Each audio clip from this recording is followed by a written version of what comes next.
आता आपण याच्यावरती झाकण ठेवूया म्हणजे खालूनही छान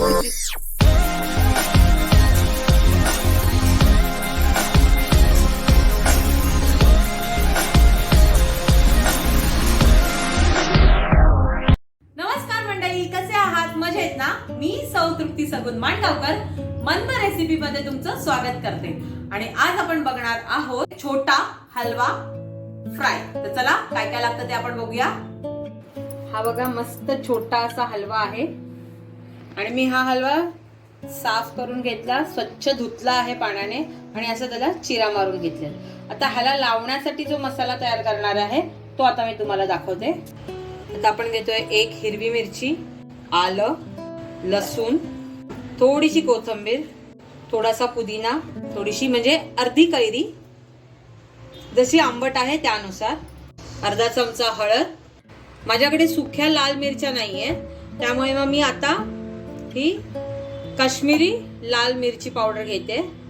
ती आपण 1.5 चमचा घालणार आहोत. चवीनुसार मीठ घालायचंय आणि त्यानंतर मी हे धने आणि बडीशेप भिजवलंय ते आपण यात घालणार आहोत. आणि आता आपण हे बारीक वाटून घेणार आहोत. पाणी घालायचं नाहीये, हळूहळू थोडं बारीक वाटून घ्यायचंय. आता ह्या हलव्याला आपण थोडंसंच मीठ लावणार आहे कारण आपण चटणीत वगैरे मीठ घातलेलं आहे. त्यामुळे ह्या फक्त हलव्याला थोडंसं मीठ लावायचंय. मीठ ह्याला छान चोळून घ्यायचं, आतमध्ये वगैरे मीठ लावून घ्यायचं. जी चटणी आहे ती चटणी आपण ह्याला लावायची आणि चटणी लावायच्या आधी आपण ह्याला आगळ लावूया, थोडंसं आगळ, कारण मी कैरी घातली तरी पण आगळ हे मच्छीला थोडं लावलंच पाहिजे.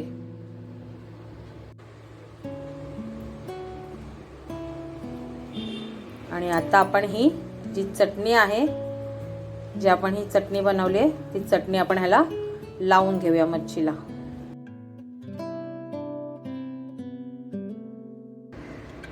आणि हे बघा हा मसाला लावून आपला पूर्ण झालेला आहे.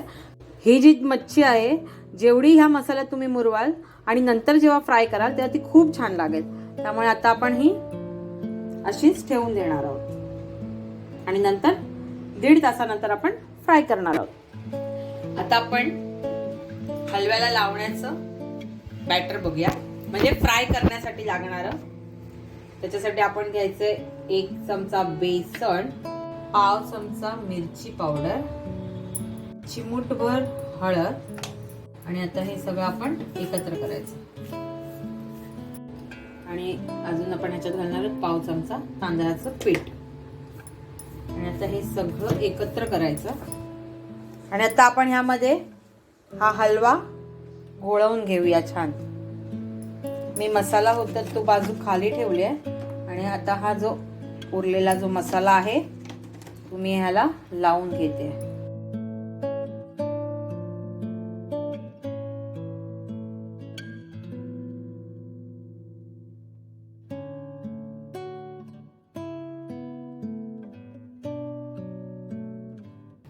आता आपलं तेल गरम झालंय छान. आता आपण हा हलवा यामध्ये सोडूया. गॅसची फ्लेम स्लोच ठेवली आहे आणि त्या स्लो मध्ये आपण हा छान खरपूस असा फ्राय करून घेणार आहोत.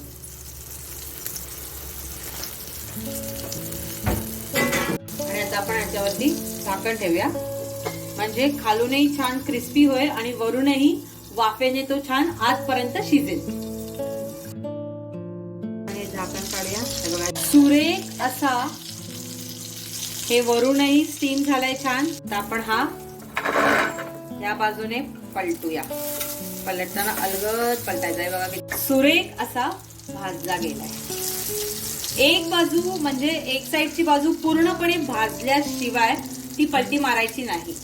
आता आपण झाकण ठेवायचं नाहीये. आता फक्त हे ह्या साइडने दुसरी बाजू आहे त्या बाजूला भाजून घ्यायचं. आणि आता ही आपली मच्छी फ्राय झालेली आहे. ही अशी वरती एका साईडला करून ठेवायची म्हणजे जेवढं काही तेल असेल ह्यामधलं ते असं खाली निथळतं. आता आपण ही प्लेटमध्ये काढूया. आणि ही आपली हलवा फ्राय तयार झालेला आहे. कसा वाटला तो नक्की सांगा. लाईक करा, शेअर करा, सबस्क्राईब करा आणि बेल आयकॉन बटन दाबायला विसरू नका. धन्यवाद. काळजी घ्या.